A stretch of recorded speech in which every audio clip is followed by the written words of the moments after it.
They thought I was just a simple man with an innocent obsession for photography. They were wrong. My name was Carl Mitchell, and this is the story of how my death uncovered the cruelest truth of my life, and how my passion for photography became the perfect weapon for my posthumous revenge. Before we continue, take a second to drop a comment and tell us where you're watching from. We love seeing how far these stories are reaching around the world. I've always been meticulous with details, which might be why I became a respected accountant here in Granville, Ohio, a small town where everyone knows each other, where secrets should be impossible to keep, yet where appearances are the most deceiving. At 42, I had built what looked like a perfect life to any outsider. A 2-story colonial home on Maple Street, a stunning wife, 3 wonderful kids, and a thriving business. Lisa and I met in college at Ohio State University. She studied English literature, and I majored in accounting, a combo our friends found odd. The romantic and the pragmatic, they used to joke. Lisa had this natural charm that drew people in, a contagious laugh, and an ease in making friends that I deeply admired. I, on the other hand, was always more reserved, preferring to watch and analyze before making a move. We got married in 2009, right after graduation. The ceremony was small, but perfect. I still have all the photos saved. Yes, even at my own wedding, I had a camera in my hand. Lisa laughed when she saw that I'd hired 2 professional photographers, but I still insisted on capturing my own moments. "Carl, are you going to look at life through that lens forever?" she'd say, shaking her head with mock annoyance. But it was after our children were born that my passion for photography truly exploded. Michael came first in 2010. I remember holding that tiny baby in my arms and feeling an almost desperate need to preserve every second. His first smile, his first steps, his first word, I was always there with my camera. Sarah was born 2 years later, and then Tommy in 2016. With each child, my photo collection grew exponentially. Lisa used to complain, "Carl, you're living life through that camera instead of actually living it." But I saw it differently. To me, every photo was a safeguard against forgetting, a way to capture happiness and hold on to it forever. I watched my father slowly lose his memory to Alzheimer's, and it terrified me. What if I forgot my kids' smiles? What if I lost those precious memories? My routine was simple and predictable. I woke up at 6 a.m., had breakfast with the family while mentally organizing the day through my camera lens, worked at the office until 6 p.m., then came home for dinner and helped the kids with homework. Weekends were always filled with family events: Michael's football games, Sarah's piano recitals, trips to the park or zoo with Tommy, and I documented it all. The accounting firm I ran had grown considerably over the past few years. Granville may be a small town, but there were plenty of farmers and small business owners who needed my services. I was known for my honesty and precision, traits that earned me a loyal clientele. Money was never a problem for our family. We made enough to live comfortably and still set aside a good amount for the kids' future. In 2023, I decided to take out a more robust life insurance policy. Michael was growing up and would soon be thinking about college. Sarah was showing real musical talent and needed better lessons. And Tommy still had a long road ahead. The $500,000 policy seemed appropriate to ensure they'd have everything they needed if anything ever happened to me. $500,000? Isn't that a bit excessive? Lisa asked when I showed her the paperwork. "Better safe than sorry," I replied, organizing the documents on my desk. "With that amount, you could maintain the same lifestyle until the kids finish college," Lisa agreed, but I noticed a strange expression on her face, a mix of surprise and something I couldn't identify at the time. Now I know it was greed. My relationship with my younger brother Jake had always been close. He lived just 20 minutes away with his wife Emma, and we met up every Sunday to watch football. Jake was more laid back than me, more spontaneous, but he respected my meticulous nature. "Carl, you've always been the neat freak of the family," he used to joke. "Bet you even have a plan for your own 90s. He wasn't wrong. I really did plan everything ahead, including a folder on my computer with detailed instructions about passwords, bank accounts, and important documents in case something happened to me. It was just in my nature, always thinking ahead, always preparing for the unexpected. Our neighbor Ben Harris moved into the house next door in 2022. Seemed like a nice guy, divorced, worked as a used car salesman in the neighboring town. He quickly integrated into our family's routine, showing up for barbecues, offering help with small home repairs, and being especially attentive to Lisa when I was working late. "It's nice to have such a helpful neighbor," Lisa would often say. "Ben said he can pick up the kids from school when you can't." I thought Ben was a good guy, maybe a little too lonely, but I never suspected anything. After all, Granville was the kind of place where neighbors helped each other out. That kind of camaraderie was normal, even expected. During summer barbecues, I was always there with my camera, capturing spontaneous moments with family and friends. Ben often joked, "Carl, one day you're going to end up cataloging this whole town with those photos." He had no idea how prophetic he was being. Death was always an abstract concept to me, until I found myself observing my own life from a perspective I never imagined possible. I can still see every detail of the last months of my existence, like watching a film where I was both the protagonist and the audience. The first signs that something was off started in the summer of 2024, but I chalked them up to work stress. Tax season had been especially rough, and I'd been putting in a lot of overtime. I began feeling unusually fatigued, a bit dizzy, and sometimes my heart would race for no apparent reason. "Carl, you're working too much," Lisa said, bringing me a glass of red wine every night after dinner. "You need to relax more. This wine will help you sleep better." She was right about me working too much, so I welcomed her concern. The wine really did help me relax, and Lisa always picked excellent bottles. "Where did you learn so much about wine?" I asked one evening. "Ben gave me a few tips," she replied casually, pouring herself a glass too. "He knows a lot about it." Ben had become a regular presence in our lives. He'd come over for dinner at least twice a week, always bringing dessert or a bottle of wine. The kids liked him. He was funny, told jokes, and always had interesting stories. Sometimes I felt guilty for working so much and not being as easygoing as our neighbor. "Dad, why aren't you as funny as Uncle Ben?" Tommy asked one night during dinner.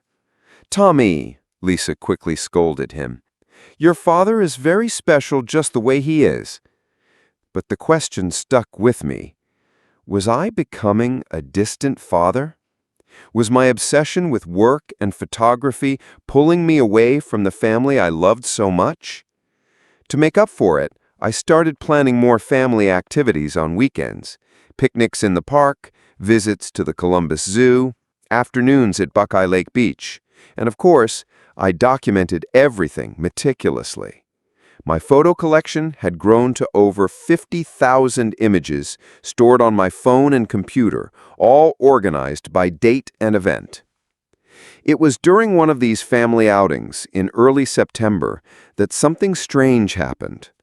We were at the municipal park, and I was testing a new macro lens I'd bought when I accidentally snapped a photo of Lisa and Ben talking near the kids' swings. They seemed to be having an intense conversation, whispering to each other, standing just a bit too close. When I zoomed in on the photo later that day, I noticed they were touching in a way that wasn't exactly friendly. Ben's hands were on Lisa's arm, and she wasn't pulling away. In fact, she looked like she was leaning in closer. "Honey, what did you think of the park today?" I asked Lisa that night. "It was great. The kids had so much fun. Ben is really good with them, isn't he? Yeah, he is, I agreed, but something in her voice felt off. I started paying closer attention to their interactions, but subtly. I didn't want to come off as a paranoid husband. During barbecues, I noticed they talked a lot when they thought I was distracted by the kids or the grill. Whenever I approached, they'd change the subject or naturally drift apart.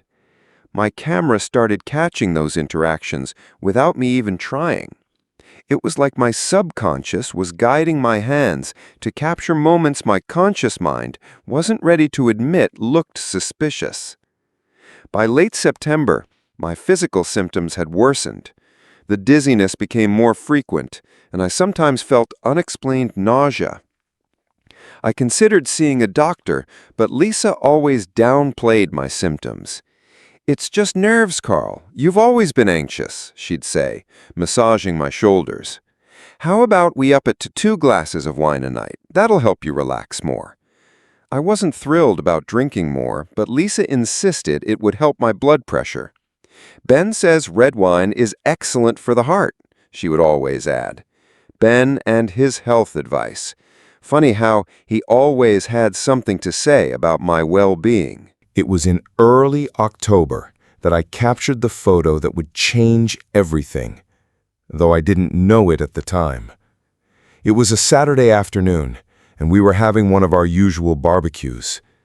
I was inside the house testing different settings on my new camera when I accidentally took a photo through the kitchen window. In the photo, Ben was handing something to Lisa, a small vial that she quickly tucked into her purse. The exchange was swift, almost furtive, and when I went down to the backyard minutes later, they were both acting completely normal. "What were you two doing in the kitchen?" I asked casually. "Ben was helping me reach some plates in the high cabinet. You know how short I am." Ben nodded with a laugh. "Your wife's very independent, Carl, but even she needs a hand sometimes." At the time, the explanation seemed plausible. But a few weeks later, when I reviewed all the photos from that afternoon, something about that image bothered me. Whatever Ben had handed to Lisa, it was definitely not a plate, and the way she hid it suggested they didn't want me to see it. My health continued to decline gradually. Some mornings I woke up feeling like I'd been hit by a truck. My concentration at work started slipping, and clients began noticing I wasn't as sharp as usual. "Carl, you should take a vacation," my assistant Dave suggested. "You've been looking exhausted lately." But every time I brought up the idea of seeing a doctor or taking time off, Lisa discouraged it. "What you need is to relax at home, not stress over doctors and tests. I'll take better care of you. Maybe Ben can help out more around the house so you can get some rest." Ben's presence in our home had become almost daily. He'd show up for breakfast sometimes, offer to drive the kids, help with yard maintenance. It was as if he practically lived with us. One night, about 3 weeks before my death, I woke up in the middle of the night feeling extremely nauseous. I went to the bathroom, and as I was washing my face, I heard voices coming downstairs. It was Lisa and Ben whispering in the living room. Carefully, I moved to the top of the stairs to listen. "We can't speed up the process too much. It has to look natural." "I know, but I'm getting impatient. The kids are starting to notice something's off." "Just a few more weeks. Trust me, it'll work perfectly." My heart started racing, but not for the usual physical reasons. What process were they talking about? What needed to look natural? Silently, I went back to bed and pretended to be asleep when Lisa came up minutes later. But sleep didn't come easily that night. The next day, I started paying even closer attention to everything around me. Every meal, every drink, every interaction between Lisa and Ben. And of course, I documented everything through my camera, now with an urgency I didn't fully understand. It was in Sarah's 12th birthday party, 2 weeks before my death, that I captured what would become the most important piece of evidence. The party was in full swing, with family and friends filling our house. I was taking pictures of everyone having fun when I accidentally caught Lisa and Ben in an intimate conversation near the kitchen. When I later zoomed in on the photo, I could clearly see their body language. Ben's hand on Lisa's back, her leaning toward him in a way that was definitely not platonic. But what shocked me most was that I could partially read their lips. Ben was saying, "Soon," and Lisa replied, "The insurance?" Ben nodded, all set. That night, after all the guests had left, I started putting the pieces together in my mind. The mysterious vial, Ben's constant presence, my deteriorating health, Lisa's insistence that I not seek medical help, and now this conversation about insurance, my $500,000 life insurance policy. The realization hit me like a freight train. They were slowly poisoning me. But even with that terrifying suspicion, part of me refused to believe it. This was Lisa, the woman I had loved for 15 years, the mother of my children. This was Ben, the friendly neighbor who had become like family. But the evidence was there, inadvertently captured by my obsessive photography.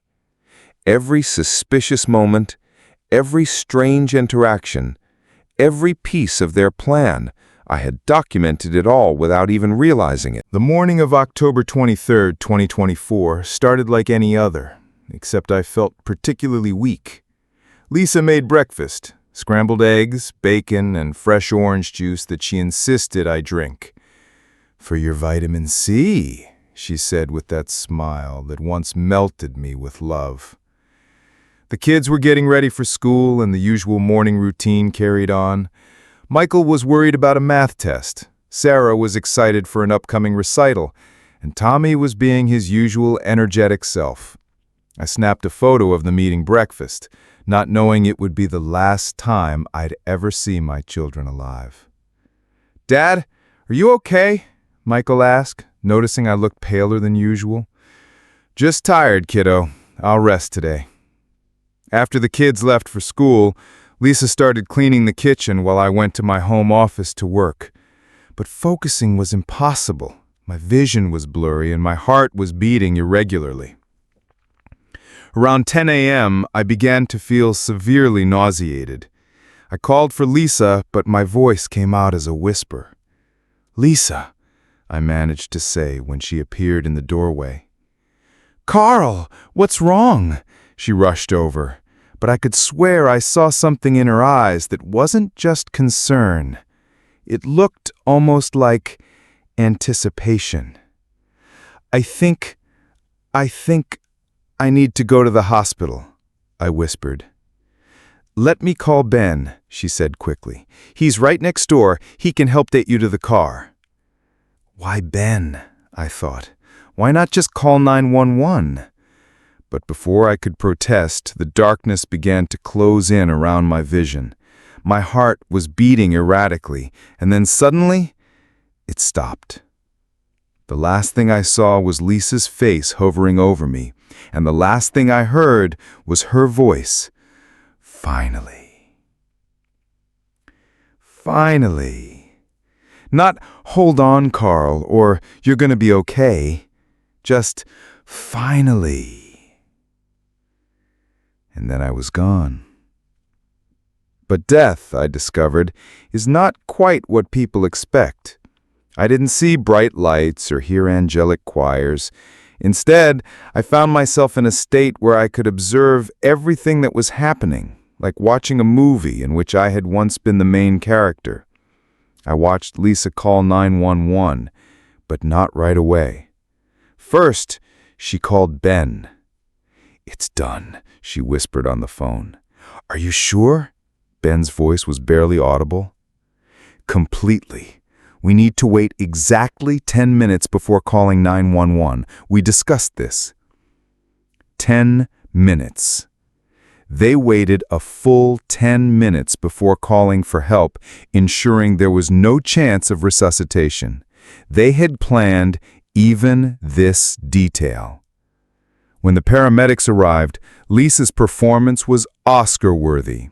She cried convincingly, clutched my lifeless body, and answered every question like a devastated widow who had tragically lost her husband to sudden cardiac arrest.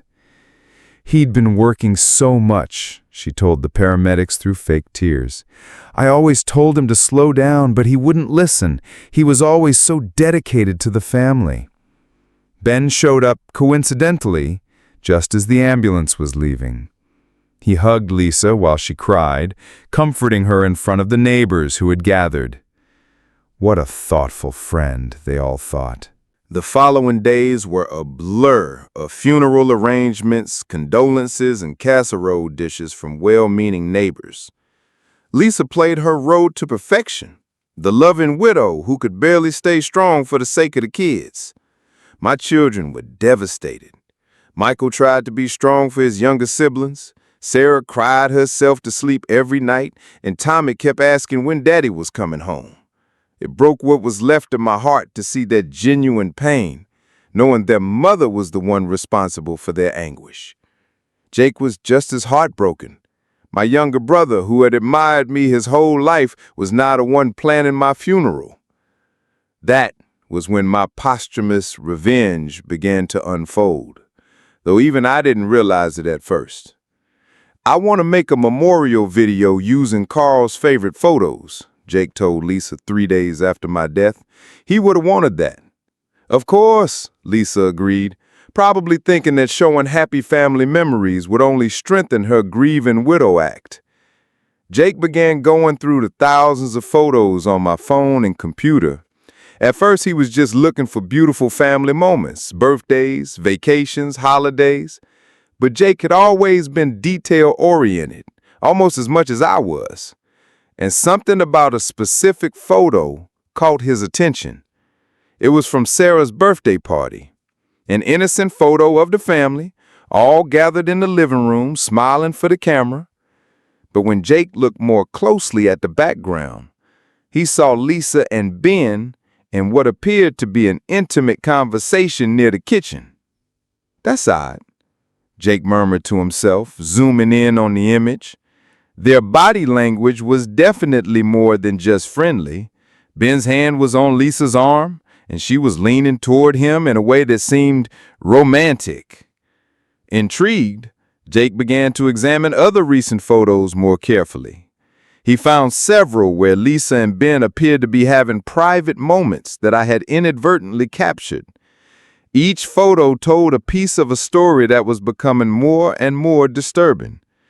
Then Jake found the smoking gun, the photo from the September barbecue, the one where Ben was handing something to Lisa through the kitchen window.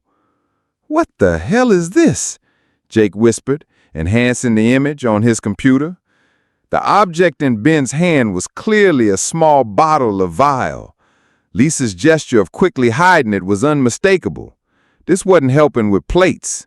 It was a secret exchange of something they didn't want anyone to see. Jake's hands were trembling as he stared at the photo.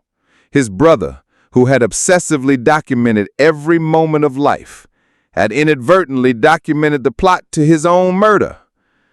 But Jake needed to be sure. He took the photos to a professional image analyst, claiming he needed enhancements for the memorial video. The expert confirmed what Jake had suspected. The images clearly showed a romantic relationship between Lisa and Ben and what appeared to be the clandestine handoff of a substance. Jake also began his own investigation. He discovered that Ben had been researching digitalis poisoning on his computer.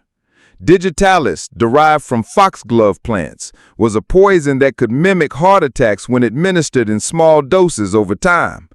It was virtually undetectable unless specifically tested for.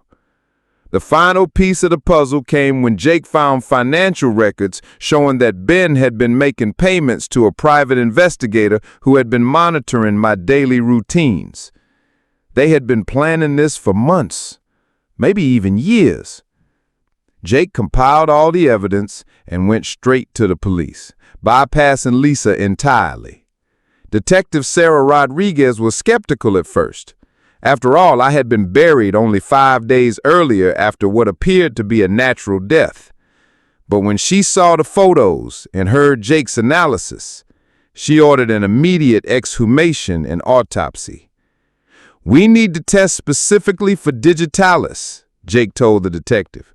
"My brother's photography may have captured his own murder being planned." The autopsy results confirmed everyone's worst fears. My blood contained significant levels of digitalis, concentrations that could only have resulted from deliberate poisoning over several weeks. The medical examiner determined I had been slowly poisoned, with the final fatal dose administered in my morning orange juice on October 23rd. When Detective Rodriguez arrived at our house with a warrant to arrest Lisa, my wife's mask finally slipped. "This is ridiculous," Lisa shouted as they cuffed her. "Carl died of a heart attack. The whole town saw." "Actually, Mrs. Mitchell," Detective Rodriguez said calmly, "your late husband documented his own murder. He photographed you and Ben Harris plotting his death, including the exchange of the digitalis you used to poison him." Lisa's face turned white. "That's impossible. Carl just took random pictures. He never paid attention to the details." "On the contrary," the detective replied, "Carl was extremely detail-oriented. His photographs show you having an affair, planning the poisoning, and even the moment the poison was handed to you. 47,000 photos, Mrs. Mitchell. Your husband documented everything." Ben was arrested at his home at the same time. When confronted with the photographic evidence, he broke down and confessed to the entire plan. They had been having an affair for over 2 years and had been planning my murder since the life insurance policy was purchased. The plan was to collect the $500,000, then Lisa would move with the kids and Ben would follow a few months later, reuniting in another state where they could start over. The irony wasn't lost on anyone. I had spent years taking photographs because I was afraid of forgetting precious memories. In the end, my obsessive documentation of everyday life became the very evidence that exposed my wife's betrayal and secured justice for my murder. The trial of Lisa Mitchell and Ben Harris lasted 3 weeks and became the biggest story Granville, Ohio had ever seen. The local newspaper covered it daily, and even national news outlets picked up the story about the man who solved his own murder through photography. The prosecution had an airtight case. 47,000 photos spanning years of family life, with over 30 images directly documenting various aspects of the murder plot. The jury deliberated for only 2 hours before returning guilty verdicts for first-degree murder and conspiracy. Lisa was sentenced to life in prison without the possibility of parole. As she was led away in handcuffs, she finally showed her true colors, screaming at Jake that he had ruined everything and that I deserved to die for being so boring. Ben received the same sentence. During his testimony, he revealed the affair began when Lisa approached him, claiming she was unhappy in her marriage and needed someone who understood her. He admitted that the idea of killing me was Lisa's from the beginning, and she had convinced him they could have a perfect life together with the insurance money. The children, mercifully, were spared from attending the trial. Jake and his wife Emma immediately filed for custody, and the court granted their petition. Michael, Sarah, and Tommy moved in with their aunt and uncle, where they would grow up knowing the truth about their father's death, but also knowing that justice had been served. The $500,000 life insurance policy was placed into a trust fund for the children's education and future needs. The insurance company initially tried to deny the claim, but the photographic evidence made it impossible for them to argue suicide or any sort of fraud on my part. Detective Rodriguez later told reporters that in her 20 years on the force, she had never seen a case like this. Carl Mitchell was more thorough than most trained investigators, she said. His attention to details saved this case. Without those photographs, we never would have known this was murder. The house on Maple Street was sold, with the proceeds also going into the Children's Trust Fund. Jake couldn't bear the thought of letting his nieces and nephew grow up in the place where their father had been slowly murdered. Ben's house next door was eventually bought by a young couple, unaware of the events that had taken place there. Sometimes I wonder if they ever feel a chill as they walk past our old kitchen window. 2 years later, Jake tells me through tears during his visits to my grave that the kids are doing well. Michael is now a standout student in high school. Sarah has begun performing piano professionally, and Tommy has developed his own interest in photography. Jake gave him my old camera, and apparently Tommy inherited my eye for capturing life's important moments. Lisa still writes letters from prison from time to time, trying to reach out to the kids. Jake makes sure they never see them. Some betrayals run too deep for forgiveness, and some people don't deserve second chances. As for me, I find peace knowing that my obsession with preserving memories ultimately preserved the most important truth of all, that justice exists even when it comes after death. My camera, which I once thought would help me remember a life of love and happiness, instead revealed a life of lies and betrayal. But it also revealed something else, that love endures beyond death, that family loyalty can overcome even the deepest treachery, and that sometimes the most mundane habits can become the most powerful weapons against evil. Every photo tells a story. I just never realized I was telling the story of my own murder, one picture at a time.